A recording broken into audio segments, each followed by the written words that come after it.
Hello? Tingnan natin ang magiging sitwasyon mo once na napanood mo to, aking collective.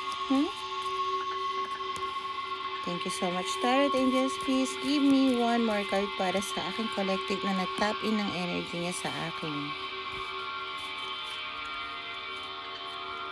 Overall energy mo, collective, ay na-learn mo na yung mga lesson mo sa tingin ko sa bagay na ina-avoid mo. At yung eto na rin yung tapos ng pagpe-pretend mo. Dahil tingin ko may bagay ka na gustong baguhin o marating na hindi mo pa nagagawa. At ito yung magpakatotoo sa sarili mo. I mean, buong buhay mo tingin ko na bubuhay ka sa gusto ng iba. Pamilya mo, kaibigan mo, dahil gusto mong magustuhan kanila. Pero, tingnan muna natin ang sitwasyon na yun. Ano nga ba ang dahilan ng pagbabago ng aking collective? Pero yun ang nadadama ko sa'yo. Kaya, tingnan natin kung nagtutugma ang baraha.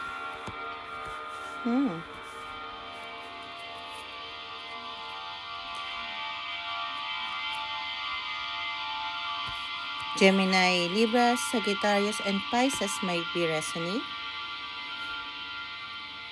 Nagkaroon ka nga noon ng negative and unhappiness sa buhay mo. Stress,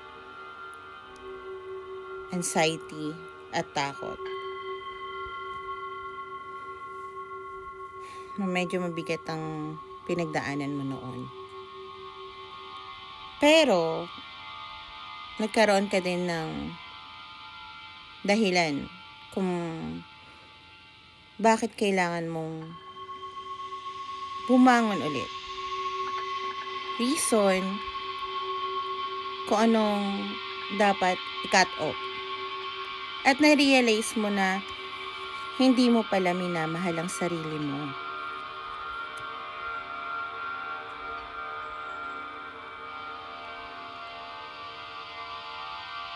Ngayon, gusto mo nang ituon ang bagay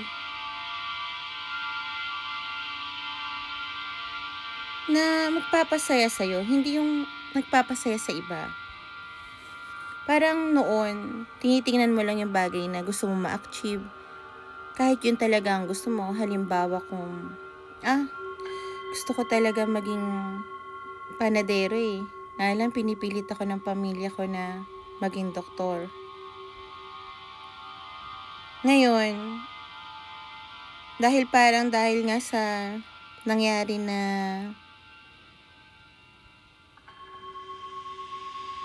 na-stress ka kasi sa sobrang pagpi-people please.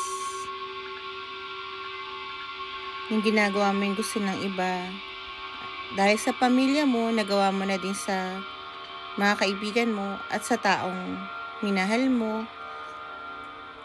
Nang dahilan kahit na lahat ginawa mo na, hindi ka pa rin nila binibigyan ng equality. Kahit man lang maintindihan ko ano nadadama mo. Kumbaga minamahal mo sila, pero hindi ka nila minamahal. Once naman na nakatuon na yung sarili mo, minamahal mo na yung sarili mo, yung sariling goals mo, dito na bibilis yung pagpasok. At tingin ko, yun na nga yung ginagawa mo. Kaya nga, mabilis yung pangyayari. Parang lahat bago. Pero, akala mo lang yon. Mabilis lang sa tingin mo dahil bago nga lahat sa'yo ang mga nakikita mo. Parang ngayon, gusto mong gumawa agad ng action na gano'n, which is better.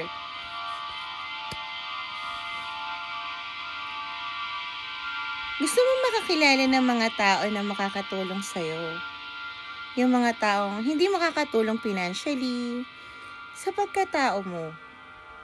Gusto mo nang makasama yung mga tao na hindi babaliwalain kung ano ang pangarap mo at kung sino ka talaga. Yung tanggap na kung sino ka talaga.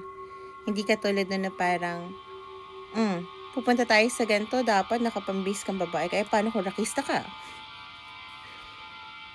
Yung mga ganun. At which natutuwa ako kasi may mga tao ka rin na sabihin natin na noon ay nawala sa circle mo na makakasalubong mo ulit at makakasama at naka-align kayo. Sila yung mga tamang tao na makakatulong sa pag-grow mo. Tingnan naman natin ang payo sa'yo ng mga guides mo, aking collective, okay?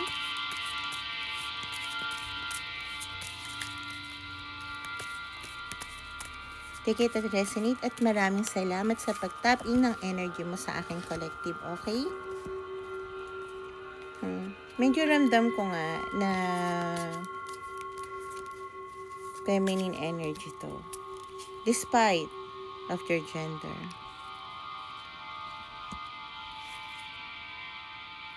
Yung wish mong yun ay matutupad. Sabi ng iyong guides. Maaaring yun to ng partnership, collaboration, or significant other. At mukhang, oo nga. Alam niyo ba kahit inalagay ko mga baraha dito, hindi ko tinitingnan agad-agad. May bihira kapag naagaw ng mata ko ang mga litrato. Pero, nakakasurpresa na,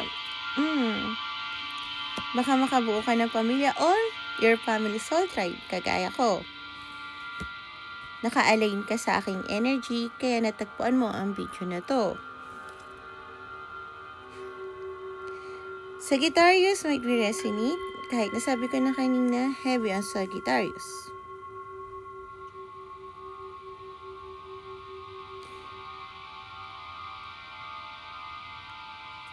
Once na magkaroon kayo ng union nito, collaboration, at maramdaman mo na at home ka. Kasi it's family. Even soul tribe ha, not just soulmate. Magkakaroon ka ng maraming sitwasyon na kung saan makakapili ka, kung saan mo gusto parang magliyab, parang ganon. Kasi fire siya, di ba? At doon ka saswertihin. Actually, lahat ng ilalatag sa'yo na option, magkakaroon ka ng maraming parang tingin ko kasi sa lahat ng option nito, ito yung nararamdaman ko ha, pagsasamahin mo ito sa isang idea. At doon ka magtatagumpay.